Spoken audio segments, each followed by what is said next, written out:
السلام عليكم ورحمة الله وبركاته. الحمد لله رب العالمين وهو ولي الصالحين ولا عدوان إلا على الظالمين وصلى الله وسلم على نبينا محمد وعلى آله وصحبه أجمعين أما بعد.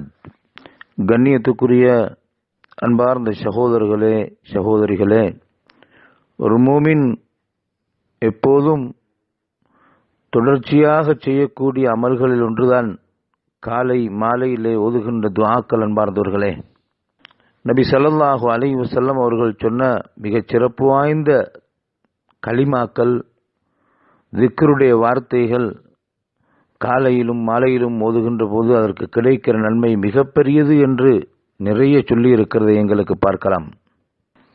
சஹீஹுல் புகாரி, சஹீஹ் முஸ்லிமில் வருகின்ற இரண்டு ஹதீஸ் கிரந்தங்களையும் பதிவாக்கப்பட்ட அந்த ஹதீஸ்களுக்குத்தான் பொதுவாக முத்தஃபக்குன் அலைஹி என்ற தரத்தை சொல்லப்படுகிறது.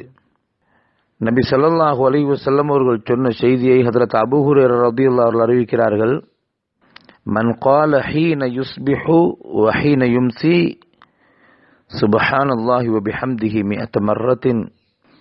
எவராவது காலை பொழுதை அடைந்திருக்கின்ற நேரத்திலும் மாலையை அடைந்திருக்கின்ற போதும் அந்த இரண்டு சந்தர்ப்பங்களிலும் சுப்ஹானல்லாஹி வ பிஹம்திஹி என்று 100 விடுத்தம் சொல்வார்களானால், காலையிலே 100 விடுத்தம், மாலை நேரத்தில் 100 விடுத்தம் சொல்வார்களானால், அந்த மனிதர் லம் யஅதி அஹதுன் யௌமல் கியாமத்தி பி அஃதல மிம்மா ஜாஅ பிஹி இல்ல அஹதுன் கால மிஸ்லமா கால அவு ஜாத அலைஹி என்று சொன்னார்கள். இந்த மனிதர் இந்த 100 முறை சொல்லி வருகின்றதனால் கிடைக்கின்ற நன்மையை போன்ற அந்த சிறப்பான அமலை செய்தவராக மறுமையில் எவரும் வரமாட்டார்கள். இந்த மனிதரை போன்று 100 விடுத்தம் இன்னொருவர் சொல்லியிருந்தாலே ஒழிய, அல்லது அதைவிட கூடுதலாக சொல்லியிருந்தாலே ஒழிய, இவரை விட மிகச்சிறந்த அமல் செய்தவராக யாரும் வரமாட்டார்கள் என்று ஸல்லல்லாஹு அலைஹி வஸல்லம் சொன்னார்கள். எனவே இந்த சுப்ஹானல்லாஹி வ பிஹம்திஹி என்று 100 விடுத்தம் சொல்கின்ற அந்த மனிதன் செய்த நன்மையை போன்று வேறு யாரும் அந்த மாதிரி செய்திருக்க மாட்டார்கள். அவ்வளவு பெரியது. இந்த மனிதரை போன்று வேறு எவராவது சொல்லியிருந்தால் 100 விடுத்தம் அல்லது அதைவிட கூடுதலாக சொல்லியிருந்து அந்த நன்மையோடு வந்தாலே ஒழிய, இவர் செய்திருக்கிற அந்த நன்மைக்கு சமமாக யாரும் இருக்க மாட்டார்கள் என்று ஸல்லல்லாஹு அலைஹி வஸல்லம் அவர்கள் சொன்னார்கள். அதே போன்று நபி ஸல்லல்லாஹு அலைஹி வஸல்லம் அவர்கள் சொல்கின்ற இன்னும் ஒரு ஹதீஸை பாருங்கள். சஹீஹுல் புகாரி, சஹீஹ் முஸ்லிமிலே பதிவாக இருக்கின்றது.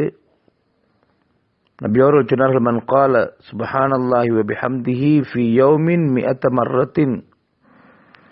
எவராவது ஒவ்வொரு நாளும் சுப்ஹானல்லாஹி வ பிஹம்திஹி என்று 100 விடுத்தம் சொல்வார்களானால், ஹுத்தத் ஹதாயாஹு, அவருடைய பாவங்கள் எல்லாம் மன்னிக்கப்பட்டு விடுகின்றன. வ இன் கானத் மிஸ்ல ஜபதில் பஹர், அந்த பாவங்கள் கடல் நுரையளவுக்கு, கடலில் இவ்வளவு பிரமாண்டமான விசாலமான கடலோரங்களில் இருக்கின்ற அந்த நுரை, கடல் நுரை அளவுக்கு அவ்வளவு விசாலமான பாவங்கள் இருந்தாலும் அவைகளெல்லாம் மன்னிக்கப்பட்டு விடுகின்றன என்று நபிகள் நாயகம் ஸல்லல்லாஹு அலைஹி வஸல்லம் அவர்கள் சொன்னார்கள். எனவே இந்த வாசகத்தை, இந்த திக்ரை சொல்கின்ற வல்லமையை நாங்கள் ஏற்படுத்தும் போது முதலாவது அதற்கு சொல்லப்பட்ட சிறப்பை விளங்க வேண்டும். அதே போன்று இதனால் கிடைக்கின்ற நன்மைகள் என்ன என்பதை விளங்கி நாங்கள் செயல்பட வேண்டும். தொடர்ச்சியாக செய்து வருகின்ற போது இவ்வளவு பெரிய பாக்கியம் இருக்கிறது என்பதை நன்றாக உணர்ந்து நாங்கள் செயல்பட வேண்டும். அதே போன்று நபி ஸல்லல்லாஹு அலைஹி வஸல்லம் அவர்கள் சுப்ஹானல்லாஹி வ பிஹம்திஹி என்று சொல்கின்ற அந்த வார்த்தையோடு சேர்த்து சுப்ஹானல்லாஹி வ பிஹம்திஹி சுப்ஹானல்லாஹில் அதீம் என்று சொல்லி தந்த சந்தர்ப்பங்கள் இருக்கிறதை பார்க்கலாம். சஹீஹுல் புகாரி, சஹீஹ் முஸ்லிமிலே வருகின்ற இன்னும் ஒரு வாசகத்தை பாருங்கள். கலிமத்தானி ஹஃபீஃபத்தானி அலல் லிசான், இரண்டு வாசகங்கள் இருக்கின்றன, அது நாவுக்கு ரொம்ப எளிமையானதாக இருக்கின்றன, லேசாக மொழியலாம். சகீலத்தானி ஃபில் மீசான், நாளை மறுமையில் மனிதர்களுடைய நன்மைகளையும் தீமைகளையும் நிறுத்து பார்க்கின்ற அந்த தராசிலே இந்த அமலை வைத்தால் அந்த தராசியை கடினமாக்கும். அதிலே பாரமானதாக இந்த வார்த்தை இருக்கும்.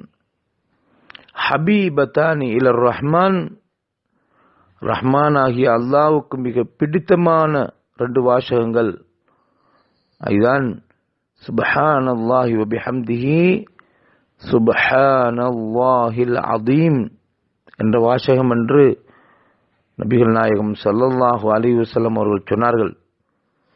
எனவே கண்ணியமான சகோதரர்களே, சகோதரிகளே, நாம் எதை படிக்கிறோமோ அதை வாழ்க்கையில் நடைமுறைப்படுத்த வேண்டும் என்ற உறுதி வர வேண்டும். வெறும் தகவல்களை தெரிந்து வைத்திருப்பது முக்கியமல்ல. நாங்கள் ஒரு விடயத்தை படித்தால் வாழ்க்கையில் அமல் செய்கின்ற பக்குவம் எங்களிடத்திலே வர வேண்டும். இந்த அமலை செய்கின்ற போது கடல் நுரையளவுக்கு பாவம் இருந்தாலும் மன்னிக்கப்பட்டு விடுகின்றன என்று நபிகளார் சொல்வதனால் கிடைக்கிற பாக்கியம் என்ன? நாங்கள் செய்திருக்கும் நன்மைகளையும் தீமையையும் மறுமையிலே நிறுத்து பார்க்கின்ற போது அந்த நன்மையும் தீமையும், அந்த நன்மையை விட தீமை ஒன்று கூடுதலாக இருந்தென்று வைத்துக் கொள்ளுங்கள். அப்போதுதான் நாம் இந்த கலிமாக்களை சொல்வதனால் கடல் நுரையளவுக்கு பாவம் இருந்தாலும் மன்னிக்கப்பட்டு விடுகின்றன என்ற அந்த ஹதீஸ் எவ்வளவு பெருமதி வாய்ந்ததாக அமையும் என்பதை யோசிக்கலாம். எனவே அந்த பாவங்கள் மன்னிக்கப்பட்டு விடுகின்றன என்பதெல்லாம் அல்லாஹ்வுடைய கருணையும் அருளும். ஏனென்றால் நாம் செய்திருக்கின்ற நன்மைகள் அதைவிட பாவங்கள் நம்மிடத்தில் அதிகமாக வரலாம். அந்த வகையிலே பெரும் பாவங்களுக்கு தௌபா என்று அல்லாஹ் வைத்திருக்க, நம்மை அறியாமல் செய்த சிறிய சிறிய பாவங்களை இந்த இபாதத்துகளால், இந்த திக்ர்களால் அல்லாஹ் மன்னித்து விடுகிறார் என்றால், கண்ணியமானவர்களே, நம்முடைய நன்மையும் தீமையும் இருக்கின்ற போதுதான் இந்த மன்னிப்புடைய பெருமதி நமக்கு விளங்க வரும் என்பதை நாம் கட்டாயம் விளங்க வேண்டும். வல்ல அல்லாஹ் நம் அனைவரையும் ஈமானோடு வாழ்ந்து ஈமானோடு எங்களுடைய உயிர் பிரியக்கூடிய நல்ல வாய்ப்பையும் அந்தஸ்தையும் அல்லாஹு தஆலா தந்தருள்வானாக. வ ஆகிரு தஅவானா அல்ஹம்துலில்லாஹி ரப்பில் ஆலமீன்.